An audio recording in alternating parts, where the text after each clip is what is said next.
back to Just Energy Radio with Dr. Rita Louise.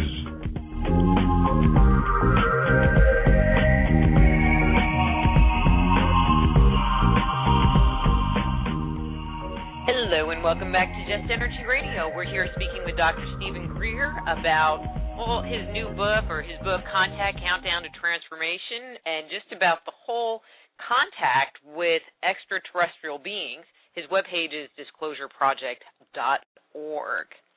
Stephen, before the break, we started getting into a conversation about contact in general.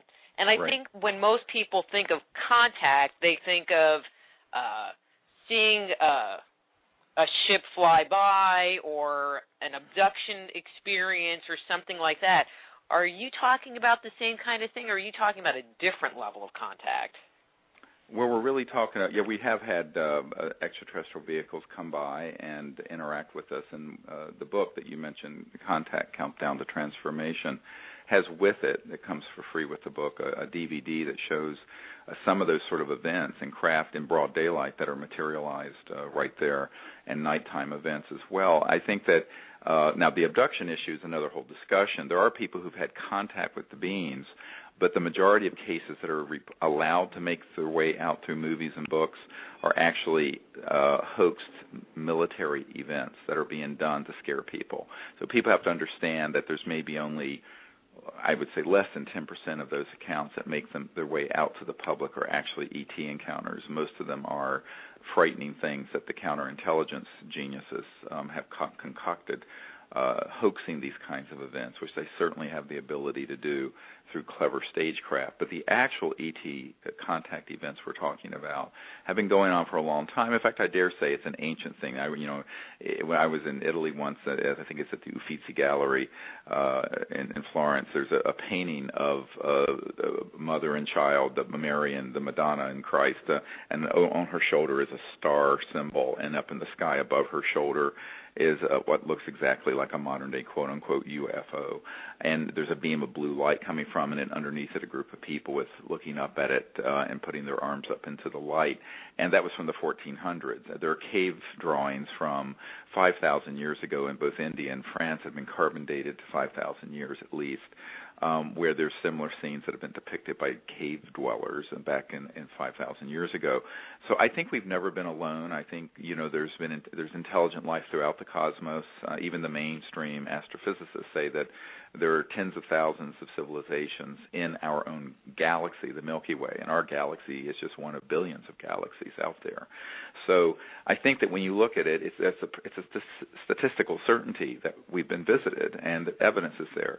The question is, how do you formulate a protocol to make contact? And this gets into things that is highly controversial, because it has to do, before I was a medical doctor, I was a meditation teacher and a Vedic scholar and Sanskrit teacher, and I used to teach people Sanskrit and the Vedas. And so my experiences, I had a near-death experience when I was 17, even though I was raised a very devout atheist. I mean, we were very devout atheists. We were not allowed to believe in anything you couldn't put in a test tube. But I had an experience in cosmic consciousness, and I realized that the mind, whereby all of us are awake, is actually unbounded, and that we trap it in our individuality and ego, but there's a transpersonal, infinite component of it that could be accessed through meditation techniques and higher states of consciousness. So what I really teach at these retreats, like we're doing at Marco Island next month, but also in Colorado, we're going to be in this very high valley near Crestone, Colorado, where there's a Zen meditation center and a Vedic center there, is I teach people about the Vedas and higher states of consciousness and a meditation technique to go into this unbounded state of awareness where you can then be a seer, where you can open your third eye and see remote places in space, connect to those extraterrestrial vehicles with a technique we call coherent thought sequencing. And that's sort of like a laser beam, it's coherent light,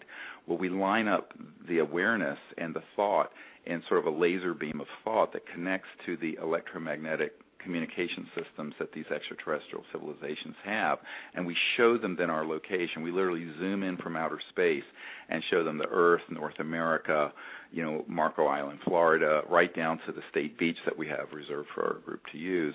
And this has resulted in amazing hundreds of events of contact that are just astonishing. And the reason it does, and this gets into an area where you're crossing now from quote-unquote mainstream science into the science of consciousness, which was my first great love, before medicine even.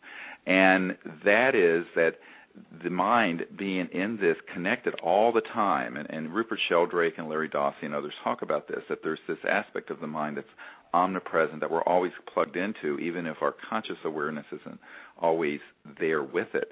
But you can train yourself to be in a state where you're aware of this aspect of non-locality of the mind.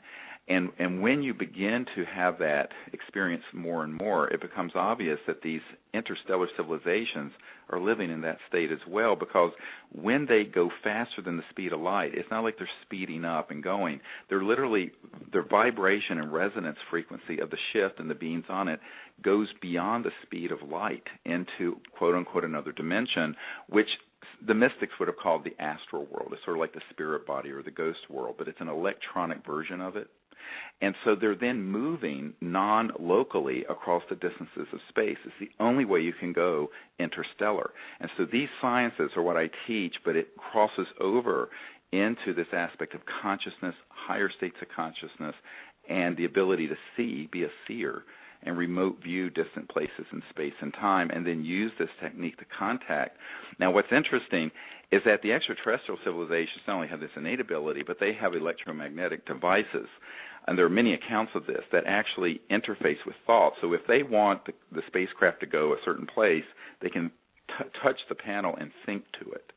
So there's an interface of thought, and thought is energy. People have to realize this is why remote prayer can be healing and all these things. Thought is actually a type of energy, although modern Western science hasn't figured out quite how to measure it beyond brainwave activity and PET scans. But it is measurable if you have sensitive enough electromagnetic equipment, which interstellar civilizations do. A very comical thing happened during this meeting with the CIA director. His wife came, who was head of the National Academy of Sciences, chief operating officer, and she was very prescient in her questions, and she said, Dr. Greer, how are these creatures communicating across the vastness of space? And I thought to myself, Rita, I said, oh my God, if I tell her the truth, I'll lose all credibility. So I should tell her a lie. And then I thought, no, I'm going to tell her the truth, because if she asks the question, she's ready to hear the truth. So I told her what I just told you, and that is that these interstellar civilizations have consciousness interfaces with technology, and technology that interfaces with consciousness that augment that, and that their communication systems are not traveling at the speed of electromagnetic signals. Because if they're from the Andromeda galaxy, which is 2.5 million light years away, at the speed of light, it'd take 2.5 million years to get a signal there, and another 2.5 million years to get a signal back. It'd be 5 million years, you'd be dead already. So we know that these civilizations have developed this science of consciousness in a very, very evolved way, not just within themselves, but within their electromagnetic systems, communication systems. And that's what we're teaching people to do. And it's had enormously great effect. In fact, so much so that in the early 90s, when we started having these successes, the head of Army Intelligence and some people from the CIA and the National Security Agency took me to a hotel room and kind of rubber hosed me for 3 hours, saying, what the hell are you doing? Because they knew we had discovered the Rosetta Stone of contact, and that's what I'm trying to share with other people, so that they understand that they really can make contact. And it's something that can be done. There is a technique and a discipline to it, like any art and science, but it's something anyone can do. And I think that what's important is that if you understand Rupert Sheldrake's work of morphogenic fields, when a certain number of people begin to do this, and we've now trained some thousands of people to do it in all continents around the world, it creates a shift in consciousness. It creates a non-local effect that begins to change how we're dealing with an issue.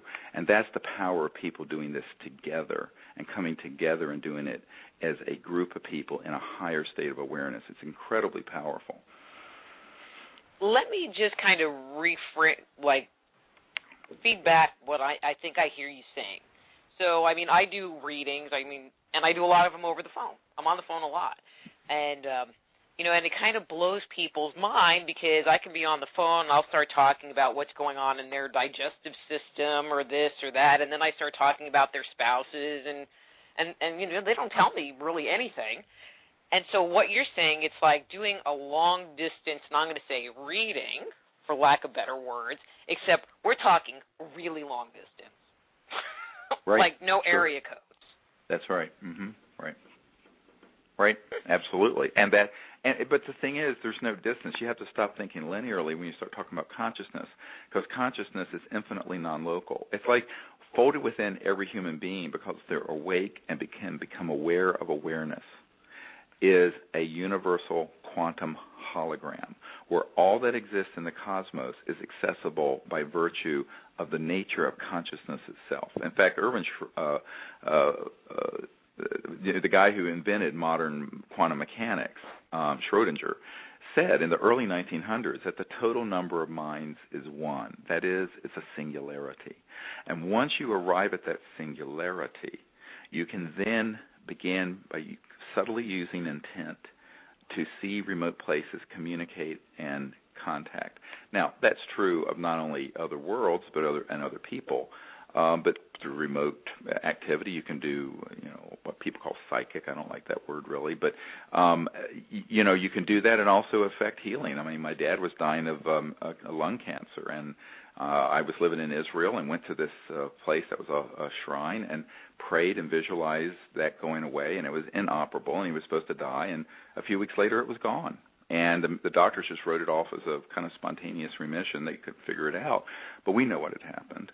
And so this is the power that the mind has. And I think that once people understand that, then I'll begin to understand that, look, if an extraterrestrial civilization is here, it means they have mastered this science, not just in terms of meditative states, but also in terms of very advanced, what we call VHV, very high frequency voltage, very high frequency voltages, and that means you're in the tens of thousands to millions of hertz, cycles per second, and voltages that are very low power, but those then create a frequency opening into these other dimensions, and that's what we're talking about.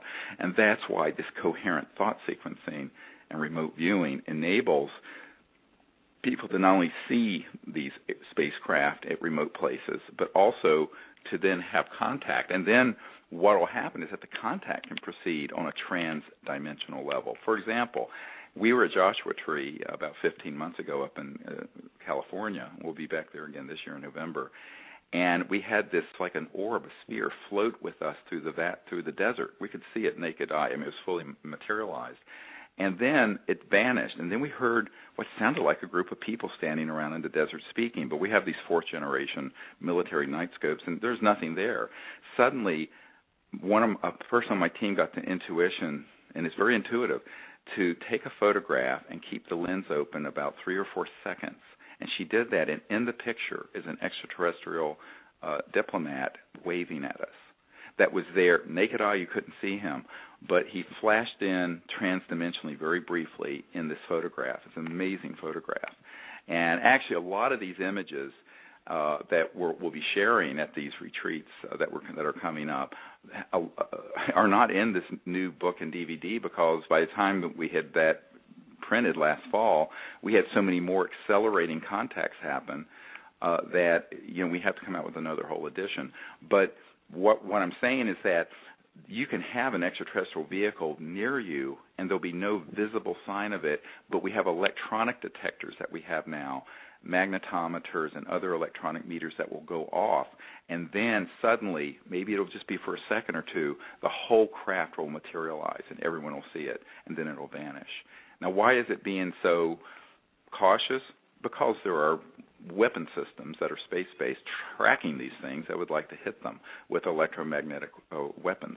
So we're very aware of this. This is a very complex project because we're not doing it in a sterile environment. We're doing it within this operating theater known as Earth, which is unfortunately right now an armed camp. And most of the armaments are not even disclosed to the public, and they have to do with Tesla-type scalar. If you mentioned Tesla, if you've studied Tesla, you know about scalar and longitudinal energies, but these have been weaponized decades ago and have been used to target extraterrestrial vehicles by these rogue elements. And unfortunately, this is one of the things we're trying to fix through disclosure, and that is the Disclosure Project, and that is that there needs to be a standing down of those projects and a standing up of a peaceful diplomatic contact with these civilizations. Because clearly, given all the stupid things we've been doing to target them and chase them and what have you, if they were hostile, they would have simply, I mean, look, if you can travel faster than the speed of light from other galaxies and star systems, I can assure you we would have been no match for them if they were really militaristic and hostile. They are not. They're obviously not that way.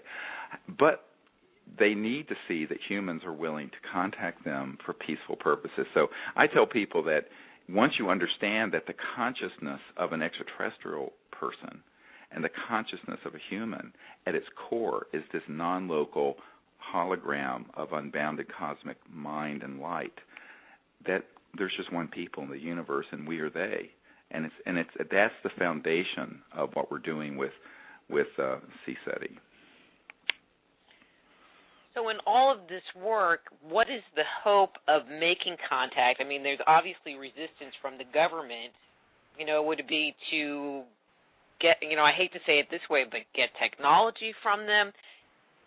Oh, no. Our purpose why is go pure. there?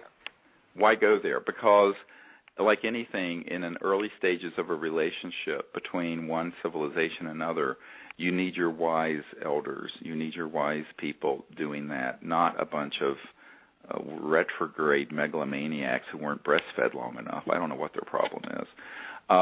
You need people who are conscious and aware and who are enlightened, making contact with them so that you're establishing a good foundation for the future. And the extraterrestrial civilizations are eager to do that. I think that's why we've had so much contact that we can now prove is happening, not just electronically, but physically and in other ways. And I think that they're really eager for that, and they want people to do that because they also understand that the governments of the world are so dysfunctional that they're more likely to be able to have successful contact with we the people, as it says in the Declaration of Independence. As here I sit a few miles from Thomas Jefferson's home at this moment, where our farm in Virginia is. And I think that when you see this and you think about it, that's how it should be. Now, I will say with that there is a G7 country, G7 being the top 7 industrialized countries. There is a G7 country whose Ministry of Defense and their head of state have contacted us to model this and train them to make contact. So there are countries who are watching what we're doing and are taking it very, very seriously. And I think that the reason that's happening, I attribute again to the power of the idea of peaceful contact, but the efficacy of the protocols that have resulted in these kinds of demonstrably provable levels of contact that have been witnessed, I mean, not by one person at a time, but by, dozens of people where these events take place. And then people are trained, and they go back to Montreal or South Africa or Malaysia or wherever, and they begin doing this with a small team of their own people, and they begin having contact, and we're getting images and photographs.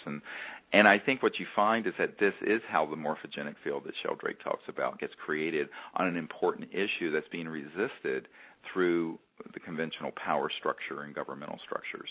And really, in a sense, the hidebound academics and politicians, they're always the last. But they basically are a leading indicator, a trailing indicator, not a leading indicator.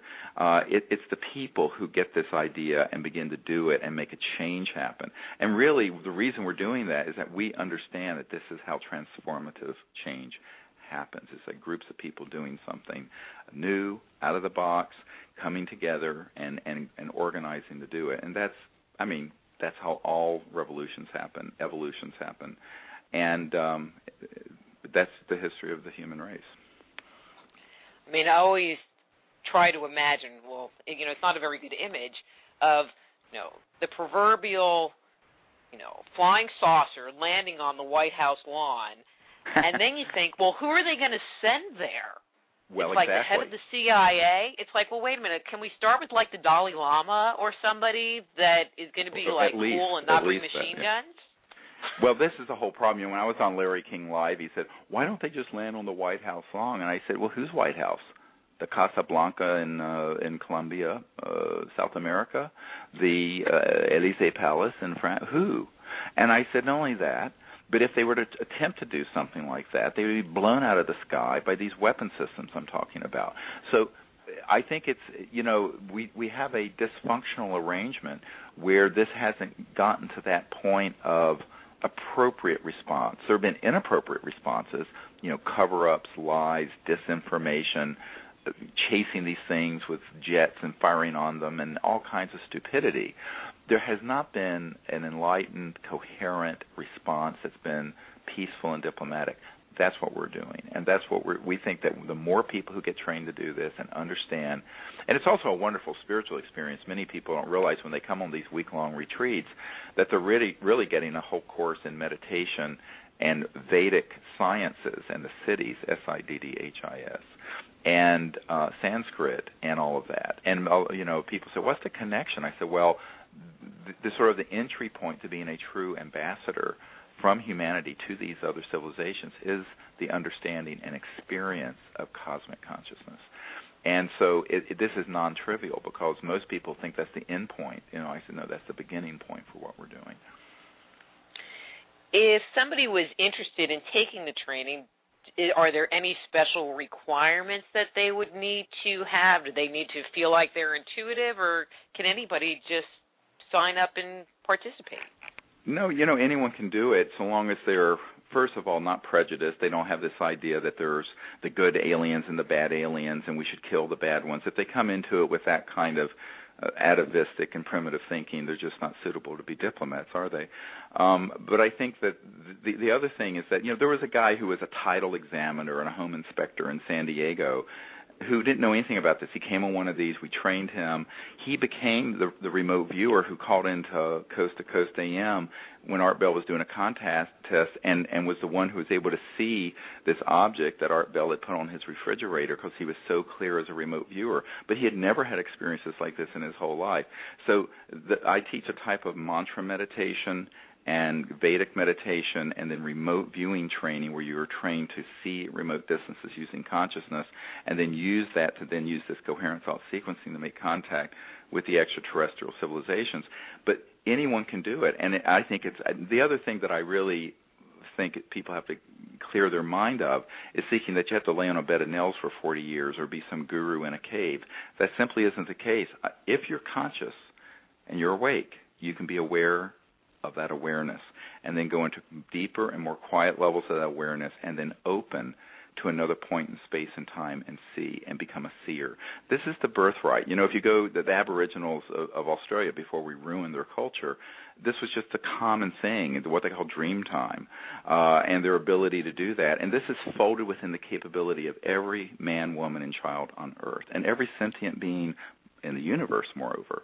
So once we understand that, we say, this is the Rosetta Stone. This is the real key to interstellar communication and contact. And we use other things, too. We have high-powered lasers we send up into space. I have one that goes 200 miles into space. We have electromagnetic tones that have come from ET craft that we recorded that we then play over radio signals and send out into space as a linear vector to exactly where we are.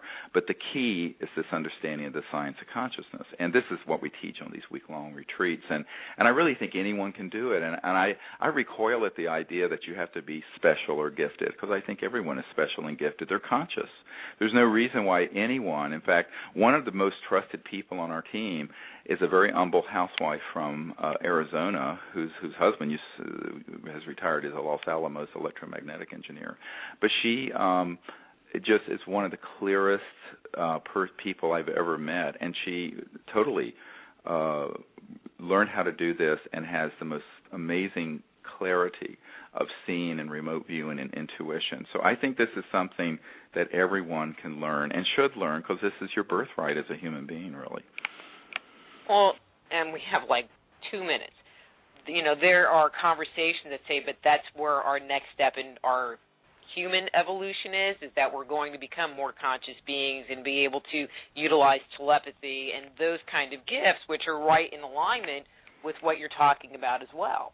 Absolutely. And in fact, any civilization that wants to go interstellar has to begin to open up to this whole new science, the science of consciousness, but also the very high voltage resonant frequency systems that not only create healing, but also enable people to remote view with assistance, to travel, and to go faster than the speed of light.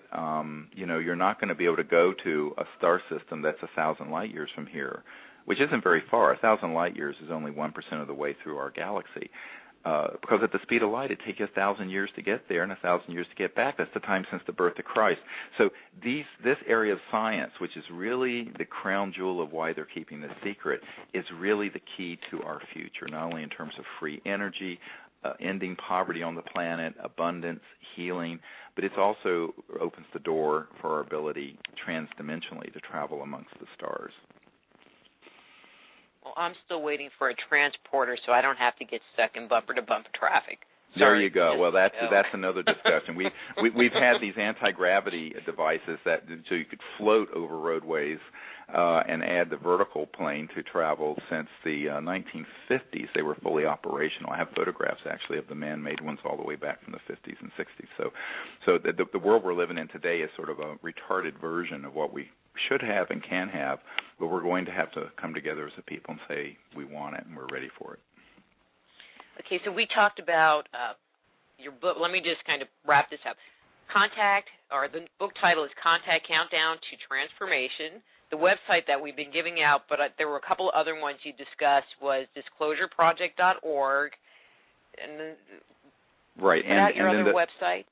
Yeah, the people who want to come to these meditation retreats and contact retreats, that information is most fully developed on the site cseti.org. And then for people interested in the energy program where we're developing these new energy generation systems, is the orionproject.org. Great. Stephen, our time is up. Thank you for coming on the show and sharing your wisdom. Thank you very much. It was great speaking with you. Okay, cool. Everyone, that's Dr. Steven Greer. Again, his website is disclosureproject.org, and the music's going to come up. There it is, and we're going to take a quick break and come back with Dr. Carl von Essen after these words from our sponsors.